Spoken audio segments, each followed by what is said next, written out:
Et si je te disais que la souffrance du corps physique est un cadeau? Si je te disais que chaque souffrance psychique est aussi un cadeau, tu me prendrais pour une folle. Et pourtant, toutes ces souffrances ne sont que des signaux d'alarme, des messages de ton corps qui t'invitent à libérer des émotions, des mémoires que tu n'as pas eu l'occasion d'exprimer. Les émotions ne sont que de l'énergie en mouvement. Elles t'invitent à prendre une direction ou une autre. Mais quand tu ne les laisses pas s'exprimer, tu te coupes d'une énergie de vie qui te traverse. Tu t'empêches de t'ajuster, de te repositionner par rapport aux choix que tu fais dans ta vie. Et finalement, tu finis par subir les événements extérieurs, accumuler du stress dans ton corps, dû aux émotions qui ne sont pas exprimées.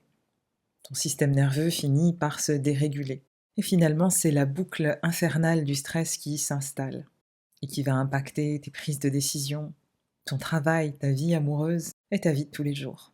Dans cet épisode, on parlera des 3 manières de vivre son émotion et de comment l'intelligence du corps peut nous aider dans ce chemin.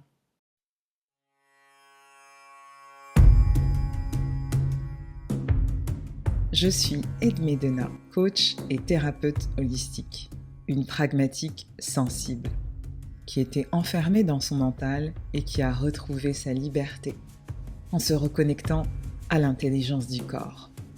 À travers le partage de mon chemin de guérison, je t'offre des outils pour que tu puisses réconcilier toutes les dimensions de ton être.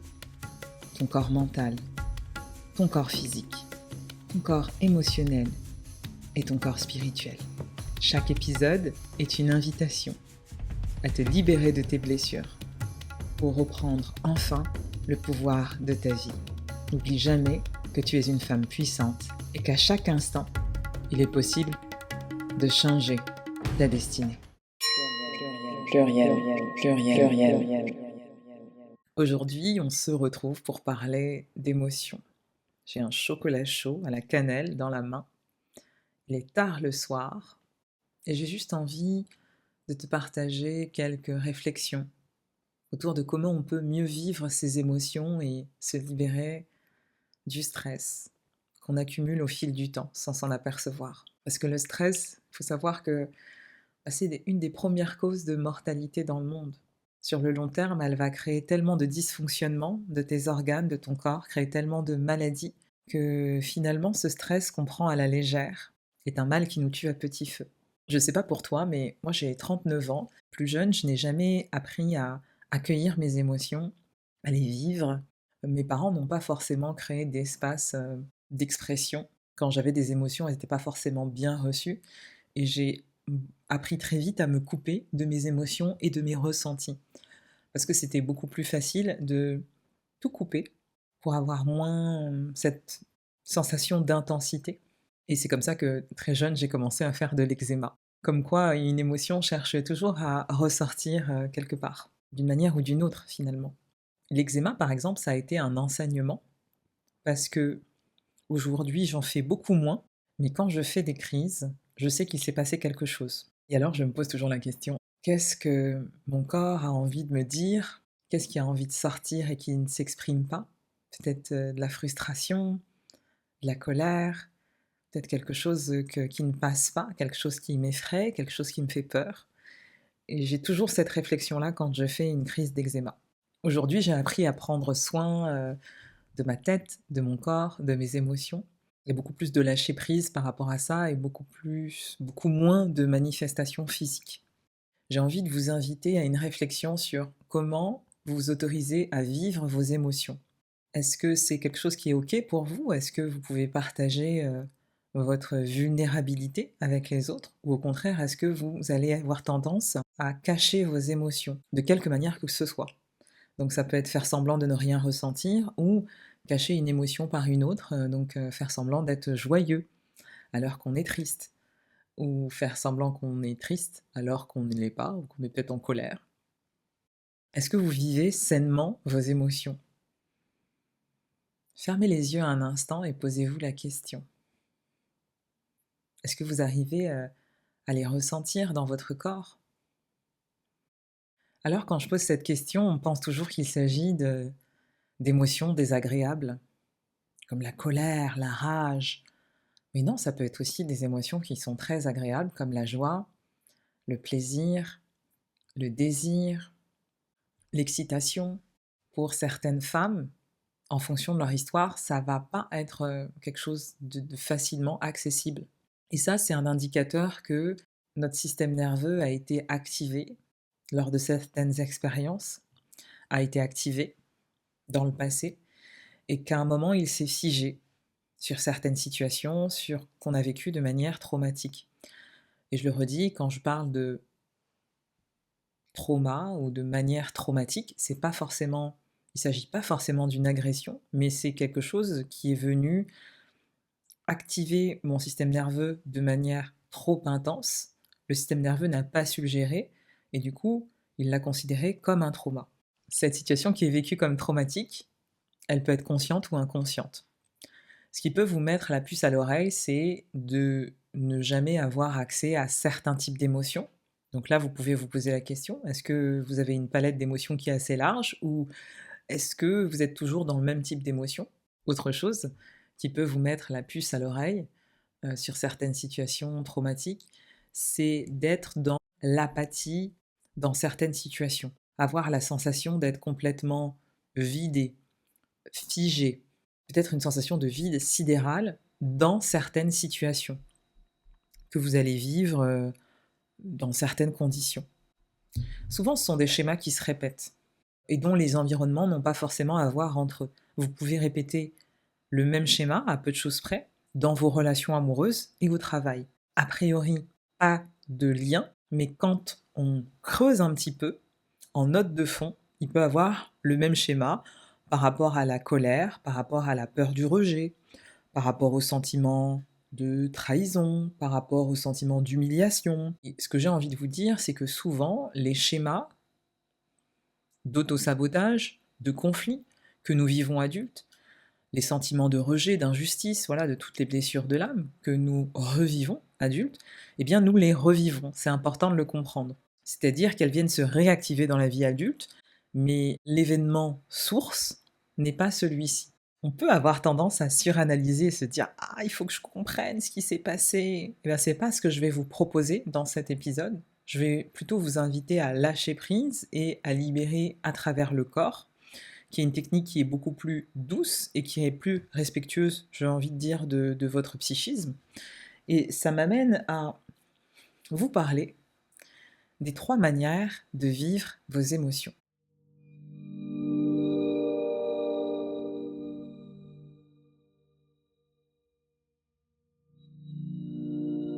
La première manière, eh bien, c'est le rejet.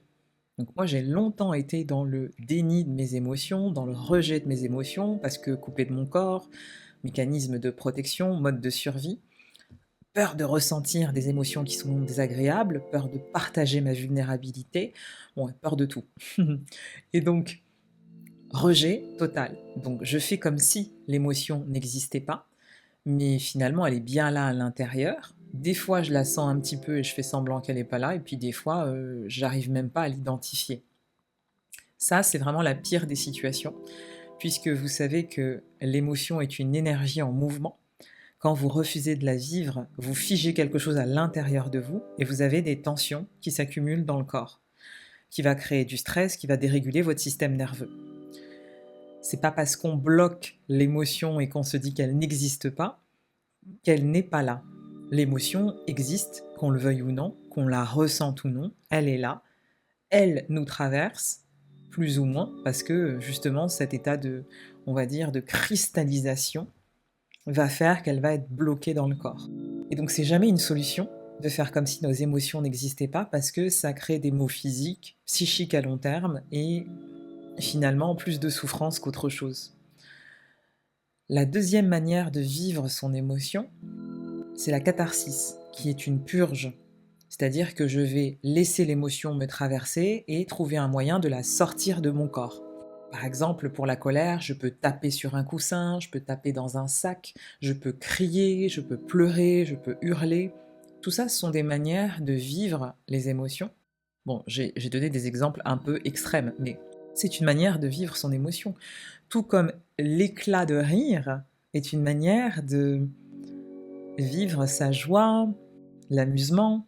Donc la catharsis permet de vivre pleinement l'émotion, de la laisser sortir et de la laisser s'exprimer comme elle a envie de s'exprimer. Ce qui ne veut pas dire qu'après je ne peux pas ajuster la manière dont je libère l'émotion, la manière dont je vais laisser sortir cette émotion, dans le sens où des fois il y a des circonstances, des fois je peux retarder l'expression de l'émotion un petit peu pour être dans un cadre qui est OK, sécurisant pour moi et pouvoir exprimer cette émotion, mais en tout cas, je sais qu'elle est là, je l'exprime de différentes manières et je fais sortir cette tension. Et finalement, c'est beaucoup plus facile aussi de faire ça parce que je ne bloque pas l'émotion, l'énergie me traverse et je passe à l'étape suivante. Donc ça, il y a beaucoup de personnes quand même qui ont appris, à le faire. Il y a les thérapies psychocorporelles qui sont arrivées, il y a le sport aussi, il y a voilà, tout un tas de techniques. Et puis il y a les pratiques somatiques qui se développent de plus en plus, donc il y a des gens qui vont pratiquer, chez eux, sans forcément avoir, de guidance et qui arrivent comme ça un petit peu à se libérer et qui restent coincés à cette étape-là. Je dis coincés parce que c'est la deuxième manière de vivre ses émotions, mais c'est aussi une sorte de plafond de verre pour certaines personnes. Parce qu'il y a une troisième manière qui est aussi une troisième phase. La troisième phase, c'est d'apprendre le processus d'alchimie émotionnelle, c'est-à-dire que chaque émotion que je vais vivre est une énergie en mouvement, et je vais vivre pleinement l'émotion, mais je vais aussi utiliser l'émotion, l'orienter pour faire quelque chose dans un processus créatif, ou de me servir, de cette émotion comme un moteur pour quelque chose qui va aller dans le sens de mon évolution ou de l'évolution du collectif. Et donc la colère, la rage, quand elle est bien orientée, quand elle est exprimée et canalisée, peut servir de moteur à des transformations, par exemple, sociétales. Faire avancer la cause des droits de la femme. Je peux aussi me servir de ma tristesse pour créer.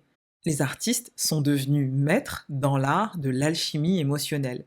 Ils se laissent traverser par les émotions au niveau de leur corps, ils la ressentent, plongent dans cette émotion parce qu'ils savent, quand dans la nature même de leur métier, ce processus d'alchimie émotionnelle, de transmutation, est le cœur de leur processus créatif.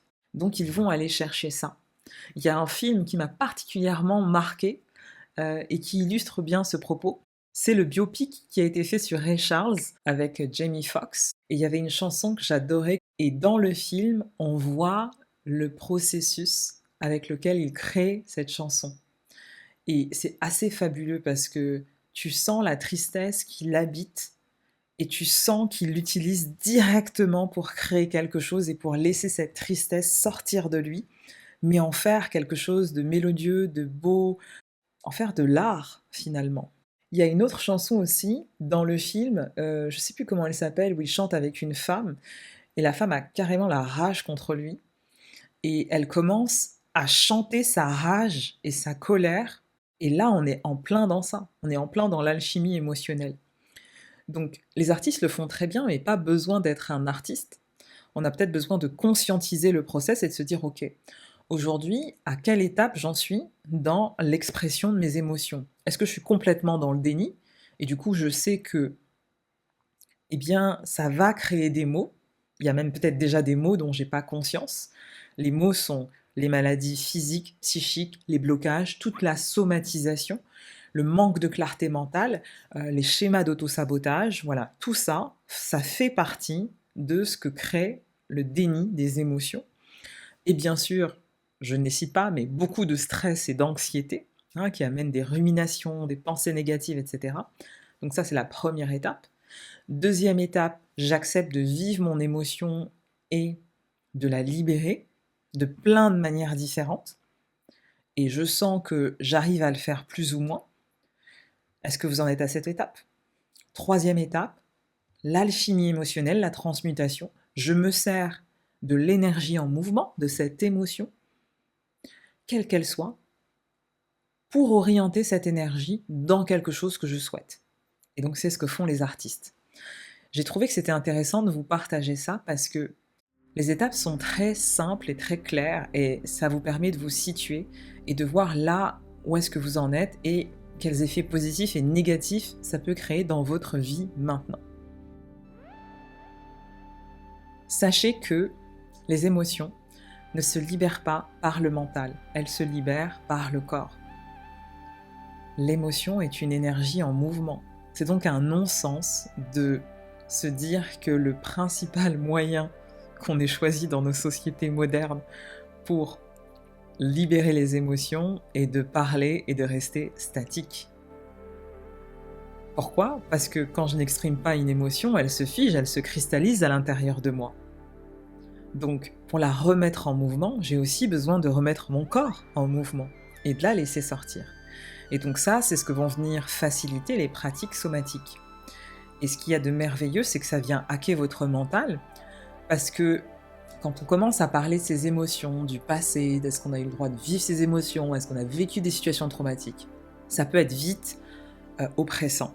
On peut ne pas avoir envie de se plonger dans ça par peur d'ouvrir la boîte de Pandore, et c'est normal. Ce qu'il y a d'intéressant avec les pratiques somatiques, c'est que vous pouvez sentir que vous avez ce poids, vouloir le libérer par le corps, libérer des choses sans savoir ce que c'est. Vous n'êtes pas obligé de savoir ce que vous libérez. L'important, c'est de libérer, d'avoir moins de tension dans le corps, d'avoir moins de douleur dans le corps, d'avoir moins de pensées négatives, d'avoir moins de schémas d'auto-sabotage dans votre vie amoureuse, dans votre travail, et aussi d'avoir l'audace juste de vivre votre vie. Parce que des fois, c'est juste ça, être pleinement une femme, dans toutes ses facettes, être la mère, la sœur, l'amante, la guerrière, la reine, la prêtresse. Voilà, traverser tous les archétypes du féminin, l'enchanteresse. Et voilà, c'est accepter que toutes les parts de nous, finalement, s'expriment, se réunissent dans les ombres et dans les lumières. Et donc ce travail d'ombre et de lumière, il est intéressant et il participe vraiment au processus d'alchimie émotionnelle. Beaucoup de personnes souffrent de ne pas pouvoir vivre leurs émotions. Parce qu'ils n'acceptent pas d'avoir ce type d'émotion, ils n'acceptent pas d'être soit jaloux, ou en colère, ou triste, ou vulnérable. Parce qu'ils prennent tous ces états comme des faiblesses. Et donc ça crée beaucoup de souffrance. La non-acceptation et la non-expression va créer de la souffrance. Même pas à long terme, j'ai envie de dire à moyen terme. On voit que la société est en train de changer parce que même dans les écoles, avec les tout petits enfants, maintenant on leur demande la météo, comment ils se sentent, etc. Bon, c'est déjà une avancée qui est considérable.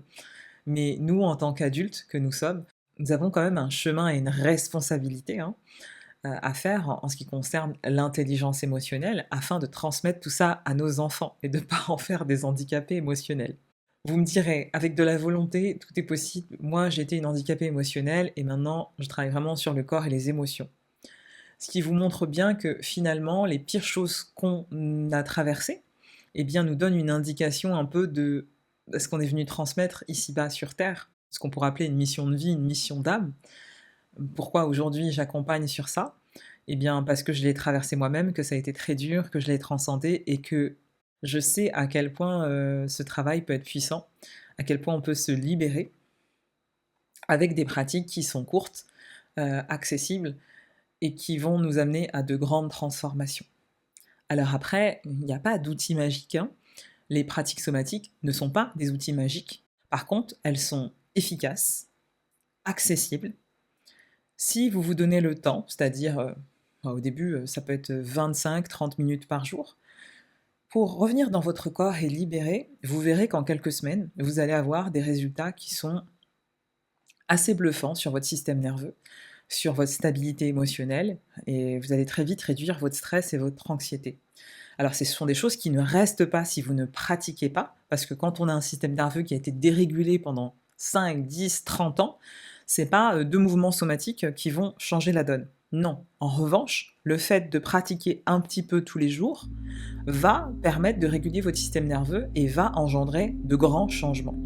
Et donc, la question que j'ai pour vous, c'est Où en êtes-vous dans la manière de vivre vos émotions aujourd'hui? Et qu'est-ce que vous êtes prêt à faire pour retrouver un équilibre et une stabilité émotionnelle? Est-ce que vous êtes prête à vous faire passer en priorité et à vous accorder au moins une demi-heure par jour?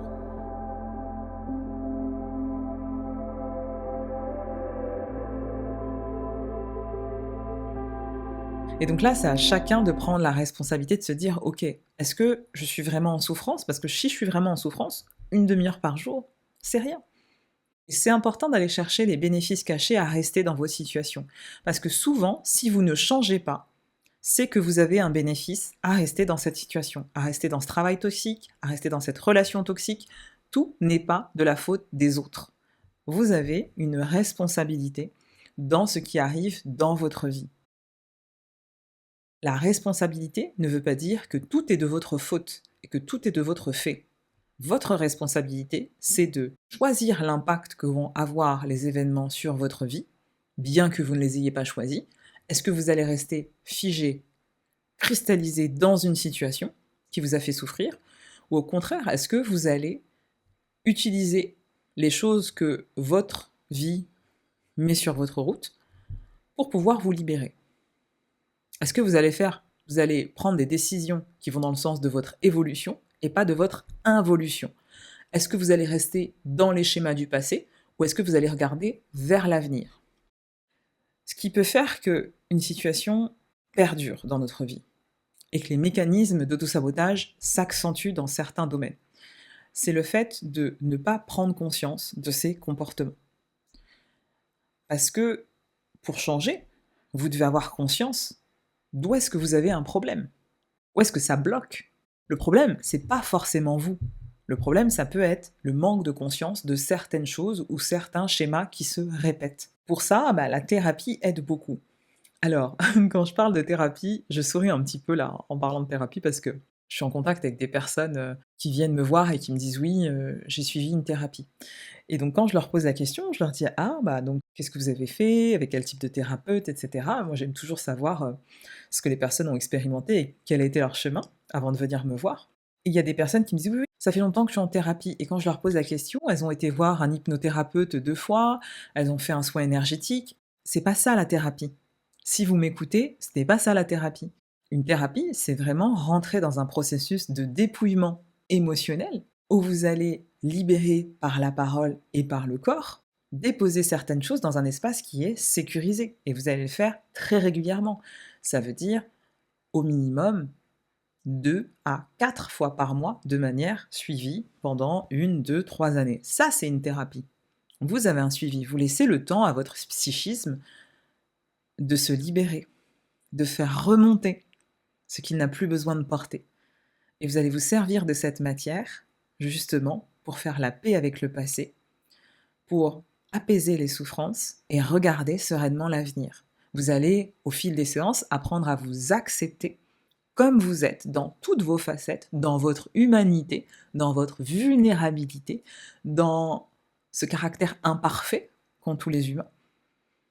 Et quand l'acceptation vient, l'amour, l'autocompassion finissent par arriver. C'est cet état qu'on va venir travailler et qu'on va aller rechercher en thérapie. L'acceptation, l'amour de soi, l'autocompassion. C'est ça qui guérit les souffrances, c'est ça qui libère, c'est ça qui nous permet de lâcher prise. Et donc, les situations d'échec arrivent souvent parce qu'on croit qu'on a fait un travail, alors que finalement, on cherche des solutions miracles une fois de temps en temps, par là. Non, la thérapie, c'est accepter de mettre son nez dans le caca. D'accord? Des fois, le caca, c'est le passé, des fois, c'est le présent. On va pas rester forcément dans les blessures du passé, tout aller remuer. Mais par contre, c'est important de prendre conscience de nos comportements aujourd'hui, de comment nous ne sommes ni blancs ni noirs, nous sommes faits d'ombre et de lumière. Et comment on peut aller utiliser tout ça, accepter tout ça, embrasser tout ça. Et quand on rentre dans ce processus d'acceptation, d'amour de soi, il y a quelque chose qui se transforme en nous, il y a quelque chose qui s'apaise. On se libère, on lâche prise. Et c'est à ce moment-là que le système nerveux se régule aussi. Donc c'est une clé, peut-être pour ceux qui m'écoutent et qui se disent moi j'ai l'impression d'avoir été en thérapie et ça ne fonctionne pas. Il y a aussi le cas des thérapies qui sont que par la parole. Au bout d'un moment, les personnes peuvent sentir qu'il y a un blocage. Moi, ça a été mon cas. 3 ans de thérapie intensive à y aller chaque semaine. Ça m'a énormément aidée, mais il y a un moment, j'ai senti que j'étais arrivée à un point où c'était plus ça qu'il me fallait. Alors, j'ai continué avec la parole, mais j'ai changé de thérapeute déjà, et en plus, j'ai ajouté des méthodes psychocorporelles et après complètement somatiques pour pouvoir vraiment libérer. Et je savais qu'il y avait un truc que je captais pas dans mon corps, c'est-à-dire je sentais que je portais un poids, qu'il y a quelque chose qui allait pas, et que ça créait de la souffrance. Pas par rapport à l'acceptation de mon corps, mais par rapport à vraiment comme des mémoires. J'arrivais pas à les nommer, mais je sentais qu'il y avait quelque chose. Et là, les thérapies corporelles et somatiques ont vraiment aidé. Et donc ça peut être aussi un indice de pourquoi vous n'avancez pas, parce que des fois, vous pouvez avoir besoin d'autres types de thérapies, et c'est bien de les essayer. Mais dans le processus thérapeutique, il y a de la régularité, il y a des séances qui vont être suivies pour permettre à votre psychisme de libérer. Vous laissez le temps aussi d'intégrer les choses, de libérer, de s'ajuster, d'intégrer les choses, de libérer, de s'ajuster. Vous voyez, c'est comme un cycle. Et si vous faites les choses de manière trop disparate et trop à la carte, et votre inconscient reverrouille tout, et finalement, vous restez dans vos vieux schémas, avec les mêmes mecs, avec les mêmes managers toxiques, avec les mêmes amis toxiques, avec les mêmes familles toxiques, avec les mêmes mécanismes d'autosabotage. Donc, ce n'est pas une tare, vous pouvez en sortir, mais vous avez besoin de changer quelque chose dans l'énoncé. Donc, soit dans la manière de vivre vos émotions, soit dans la manière d'être accompagné en thérapie, dans vos habitudes aussi. Donc, c'est important d'aller questionner tout ça si vous sentez que vous stagnez, qu'il y a beaucoup de souffrance, de stress, d'anxiété, de burn-out, de dépression qui se répètent dans votre vie. Ce n'est pas normal. N'acceptez pas cette situation. La vie, ce n'est pas d'être triste, d'être en colère, d'être dans des énergies qui sont désagréables. La vie, c'est la joie, c'est l'amour, c'est l'excitation, c'est l'expansion, la création. L'énergie de vie qui nous traverse, c'est l'énergie du feu sacré qui nous amène à nous ouvrir, à partager. Donc, voilà ce que j'avais envie de vous dire aujourd'hui. Vraiment vous inviter à vous questionner, à vivre vos émotions. Pluriel. Voilà, cet épisode est maintenant terminé. J'espère qu'il t'a plu.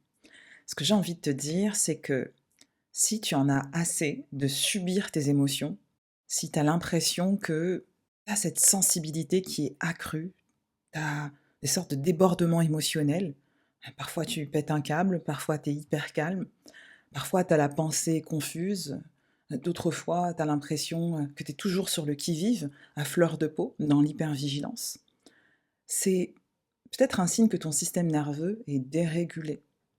Si tu sens que vraiment tu es dans les grands 8 émotionnels, que tu as des difficultés à changer tes habitudes, à penser clairement des fois, si malgré des nuits de sommeil, tu te réveilles complètement explosé, que tu es des fois complètement détaché émotionnellement, des fois tu n'arrives même pas à réagir, à poser tes limites avec les autres, tu es désorienté, tu as l'impression de ne plus être motivé par rien. Si ça se répète plusieurs fois dans ta vie, pareil, c'est peut-être le signe que ton système nerveux est dérégulé. Et ce que je viens de te décrire, si ça se répète plusieurs fois dans ta vie, et que c'est assez récurrent, c'est assez cyclique, c'est que ce système nerveux dérégulé fait que tu vas être souvent en mode survie. C'est pas un mode qui est sain pour ton système nerveux, c'est un mode qui devrait être uniquement passager. Et c'est important d'en prendre conscience, parce que sans régulation du système nerveux, tu ne pourras pas retrouver de stabilité émotionnelle. Alors si tu as envie justement de retrouver ton équilibre, n'hésite pas à me contacter pour voir ce qu'on pourra faire ensemble. Tu n'es pas seule dans cette situation. Et d'autres femmes ont déjà vécu ce que tu vis actuellement. Je l'ai vécu. Et aujourd'hui, j'ai réussi à retrouver mon équilibre. Donc ne perds pas confiance, il y a des choses à faire. Tu peux retrouver la maîtrise de tes émotions, la maîtrise de ton humeur et choisir comment tu veux vivre cette vie. Je t'embrasse, en attendant le prochain épisode, prends soin de toi.